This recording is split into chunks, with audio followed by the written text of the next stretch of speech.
సిద్దిపేట జిల్లాలో ర్యాగింగ్ కలకలం చెలరేగింది. మిట్టపల్లిలో సురభి మెడికల్ కాలేజీలో ర్యాగింగ్ జరిగినట్టు తెలుస్తోంది. ఓ జూనియర్ ను సీనియర్ విద్యార్థులు ర్యాగింగ్ చేసినట్లు పోలీసులకు ఫిర్యాదు అందింది. ఈ నెల 17న ఓ విద్యార్థి కాలేజీలో కొత్తగా చేరాడు.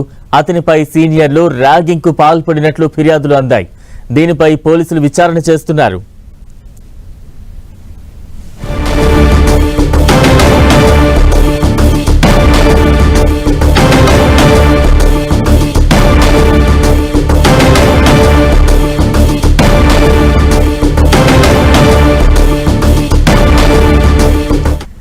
సిద్దిపేట జిల్లాలో ర్యాగింగ్ ఆరోపణలకు సంబంధించి పోలీసులు విచారణ ప్రారంభించారు. మరింత అప్డేట్స్ అందించేందుకు మా ప్రతినిధి రామకృష్ణ సిద్ధంగా ఉన్నారు. రామకృష్ణ. బలరాం, సిద్దిపేట అర్బన్ మండలం మిట్టపల్లి గ్రామంలో ఉన్నటువంటి సురభి మెడికల్ కళాశాలలో ర్యాగింగ్ కలకలం రేపింది. సెకండ్ ఇయర్ విద్యార్థులు మొదటి సంవత్సరం విద్యార్థి అయినటువంటి సాయి ఆ కాలేజీకి వెళ్తున్న నేపథ్యంలో తను గడ్డం ఎందుకు పెంచుతున్నాడని ప్రశ్నించారు. ర్యాగింగ్ లో భాగంగా ప్రశ్నిస్తున్నామని కూడా చెప్పడం జరిగింది.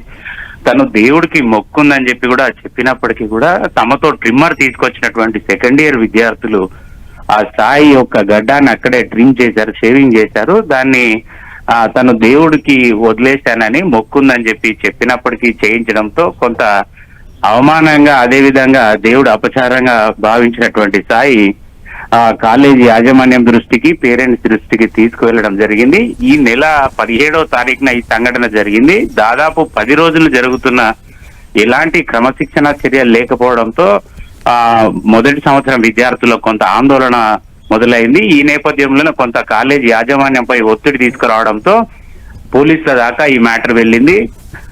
యాజమాన్యం కాలేజీలోనే ఇష్యూని సెటిల్ చేయాలి, లేదా ఎలాంటి చర్యలు తీసుకోకుండా స్తబ్దతగా ఉంచే ప్రయత్నం చేసిందని చెప్పి కూడా మొదటి సంవత్సరం విద్యార్థులు కొంత ఆందోళన వ్యక్తం చేయడంతో పోలీస్ స్టేషన్ కి చేరింది. 3 టౌన్ సిద్దిపేట పిఎస్ సిఐ ఈ ర్యాగింగ్ కలకలం పై విచారణ చేపట్టడం జరిగింది.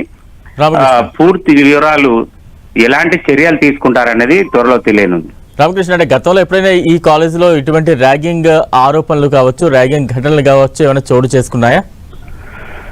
దాదాపుగా ఎప్పుడైతే ర్యాగింగ్ బ్యాన్ చేయడం జరిగిందో అప్పటి నుంచి ఈ కాలేజీలో కాదు, సిద్దిపేట చుట్టుపక్కల కూడా ఎక్కడ కూడా ఇంజనీరింగ్ అండ్ మెడికల్ కాలేజెస్ లో ఇలాంటి ఘటనలు చోటు చేసుకున్న సందర్భాలు లేవు. ఈ మధ్య కాలంలో కొంత ఇతర ప్రాంతాల నుంచి వెళ్ళి మెడిసిన్ చేయడానికి వస్తున్నటువంటి విద్యార్థులు చిన్న చితక సంఘటనలు జరిగినప్పుడు అవి అంత పెద్దగా బయటికి వచ్చిన దాఖలాలు లేవు. అదేవిధంగా ఫస్ట్ ఇయర్ పిల్లలు కూడా వాటిని కొంత స్పోర్టివ్ గా తీసుకునే విధంగానే ర్యాగింగ్ అనేది ఉంది తప్ప ఇలాగా ఒకరి మనోభావాల్ని కానీ అవమానంగా భావించేటువంటి ఘటనలు అయితే ఇంతవరకు జరిగిన దాఖలాలు ఇవ్వడం. అంటే విచారణ ఏ రకంగా సాగుతోంది? ఇది ఆలస్యంగా వెలుగులోకి వచ్చినప్పటికీ కొంత కాలేజీ యాజమాన్యం దీనిపై నెగ్లెక్ట్ చేసినటువంటి నేపథ్యంలో పిల్లలు ఆందోళన వ్యక్తం చేయడంతో పోలీసులు కొంత స్ట్రిక్ట్ గానే దీనిపై యాక్షన్ తీసుకున్నట్టుగా కనిపిస్తోంది. పోలీస్ కమిషనర్ విజయ్ కుమార్ గారు కూడా కొంత దీనిపై దృష్టి సారించినట్టుగా తెలుస్తోంది. ఇదే నేపథ్యంలో 3 టౌన్ సిఐ విద్యాసాగర్ రావు తన టీంతో వెళ్లి బాధితులతో, సెకండ్ ఇయర్ విద్యార్థులతో, అదే విధంగా ఆ టైంలో ఉన్నటువంటి ఫ్యాకల్టీ ఇన్ఛార్జ్లు ఎవరైతే ఉన్నారో వారితో దీనిపై పూర్తి విషయాలు తెలుసుకుని దీనిపై ఎలాంటి చర్యలకు ఉపక్రమించాలనేది కూడా తను సిఫార్సు చేయనున్నారు. రైట్. అంటే రామకృష్ణ, ఈ ర్యాగింగ్ ఘటనకు సంబంధించి కాలేజ్ యాజమాన్యం ఏమైనా స్పందించిందా?